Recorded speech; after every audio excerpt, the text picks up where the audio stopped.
আমরা ওই মাজলুম গাজা রাফার মানুষদের জন্য দোয়া করছি যে মানুষগুলো জীবন দিয়ে গেল, তাদের যেন সর্বোচ্চ শাহাদতের মর্যাদা আল্লাহ নসিব করে।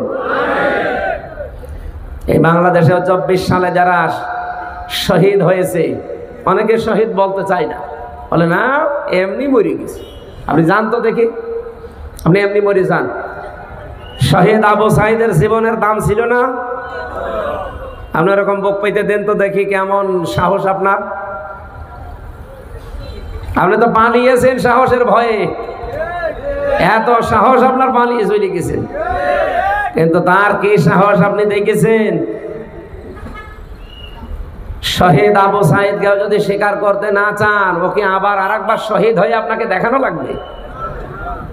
আপনি জানেন শহীদ কি জিনিস? যারে তারে শহীদ বলাও যায় না।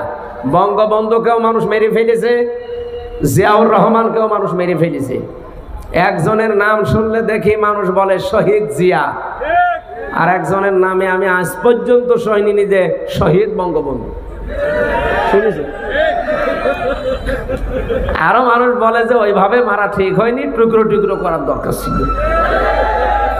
কারণ উনি যা করেছে ৭৪ সালে যে মুরব্বীরা দেখেছে, আমার তো ৯২ সালে জন্ম, খালি শোনা কথা। আর এনা তো ওই সময় দেখেছে ৭৪ সালে দুর্ভিক্ষে মানুষ ৪ লাখ মরে গেছে না খেয়ে। ২৩ লাখ একদম রেকর্ডেড। তো ওনারে যে ওইভাবে মারার পরেও তো মানুষ অন্তত মুখ ফসকে শহীদ বলতে পারে, তাও বলে না। কারণ শহীদ হওয়া লাগবে তো। কি কোরআনে কারিমে রব্বুল আলামিন মুখের উপরে নোটিশ দিয়েছেন, ওয়ালা তাকুলু লিমাই ইয়াকতালু ফি সাবিলিল্লাহি আমওয়াত। সূরা বাকারার 154 নম্বর আয়াতে আছে, আল্লাহ পাক বলেন মুখের উপরে আইন জারি করলাম, কথা বলবি না। এই কথা কখনোই বলবি না, কেউ বলবি না। ওয়ালা তাকুলু, বহু বচন। দুনিয়ায় কেউ যেন এই কথা না বলে যে যারা শহীদ হয়েছে ওরা মরে গেছে। না, বালা হায়াউন, ওরা জীবিত। ইনদা বালা হায়াউ ওয়ালাকিন লা তাশউরুন, কিন্তু তোমরা টের পাও না। মানুষ মুখের পরে যেহেতু অন্তরে ধারণা করতে পারে, এই জন্য অন্তরের উপরও আল্লাহ আইন জারি করেছেন।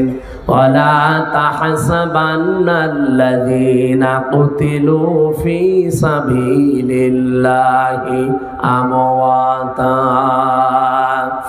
সূরা আলে ইমরান ৪ নম্বর পারা ১১ নম্বর পৃষ্ঠা ৭ নম্বর লাইনের ১৬৯ নম্বর আয়াতের প্রথম অংশে আছে, আল্লাহ বলেন অন্তরে তো, মুখে তো বলা যাবে না, অন্তরে ধারণাও করা যাবে না যে যারা শহীদ হয়েছে ওরা মরে গেছে। বালা হায়াউন, বরং ওরা জীবিত। ইনদা রাব্বিহিম ইয়ারযাকুন, তারা রবের কাছে রিজিক পাচ্ছে। সুবহানাল্লাহ বলতে পারেন না? আপনি চিন্তা করেছেন কত কঠিন শব্দ এটা, শহীদ। এমনিতে আল্লামা দেলাওয়ার হোসেন সাইদি, তার নামের আগে আমরা শহীদ বলি না। 13 বছর আল্লাহ পাক তাকে নেয়নি, জালেমদের হাতে শাহাদতের মরণ আল্লাহ নসিব করে দিয়েছে। তার সারাটা জীবনের দোয়া ছিল এইটা, আল্লাহুম্মা ইন্নী আসআলুকা শাহাদাতান ফি সাবিলিক। আল্লাহ তুমি আর যাই করো আমাকে সাধারণ মরণ দিও না, মরণ দিলে শাহাদতের মরণ দিও। 13টা বছর তো মরল না, কষ্ট তো কম পায়নি উনি। অথচ ধোকা দিয়ে বোকা বানিয়ে আবু হানিফার মতো তাকে দিয়েছিল বিষ প্রয়োগ করে, আর এনাকে ইনজেকশন দিয়ে বিদায় করেছে। সুতরাং অনেকে এখনো তাকেও শহীদ বলতে চায় না। আমরা তো আন্দাজে বলি না, কারণ শহীদের যে সংজ্ঞাগুলো আছে, দেওয়াল চাপা পড়ে মরলে তাকে কি বলা হয়? শহীদ। বলেন বলেন, শহীদের মর্যাদা পাবে। সাপে কামড় দিয়ে মরলে শাহাদতের মর্যাদা পাবে, সাগরে ডুবে মরলে শাহাদতের মর্যাদা পাবে। আর জালেমের হাতে বিনা কারণে মারা গেল, আপনি শহীদই বলতে চান না। কিয়ামতের দিন যখন উনি উঠবে তখন টের পাবেন। এখানে যারা 24 সালে শহীদ হয়েছে, এই মানুষগুলোকে আল্লাহ কিয়ামত পর্যন্ত তার জান্নাতের খাবার খাওয়াবে। আল্লাহ যেন খাওয়ান, কারণ বিশাল একটা বোঝা আমাদের মাথার উপরে তাদের জীবনের কারণে আল্লাহ নামিয়ে দিয়েছে। এই কথা বলেন। আর যারা স্বীকারই করতে চান না, সমন্বয়ককে সমরনায়ক বলে উড়িয়ে দেন। কি করেছেন এতদিন আপনি? বালির টিরা কত নড়াতে পারেননি, মালিক ট্রাক নড়াতে পারে না, আর এদের জীবনের মূল্য দিতে চায় না।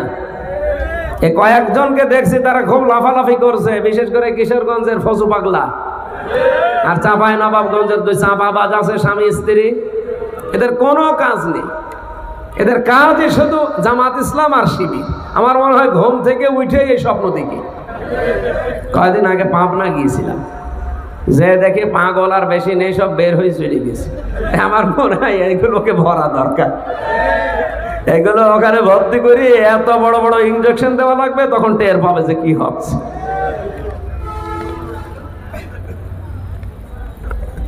সম্মানিত ভাইরা, আমি যে কথা তুলেছিলাম, জোর জবরদস্তি করা, দখল করা, চাঁদাবাজি করা, ছিনতাই করা, এই অভ্যাস যাদের আছে তারা যেন সামনে অন্তত পাল্টান।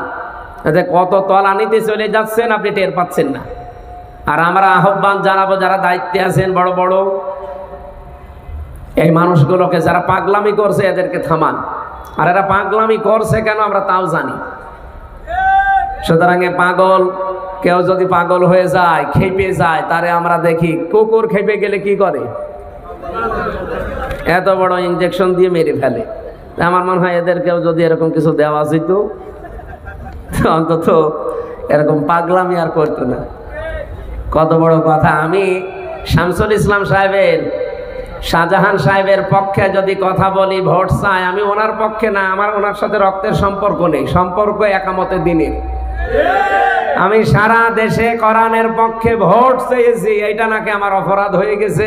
উনি আমার নিয়ে বক্তব্য পর্যন্ত দিয়েছে হারুন সাহেব আর ওনার স্ত্রী, যে না, কোনো ইমাম, কোনো আলেম এই দেশে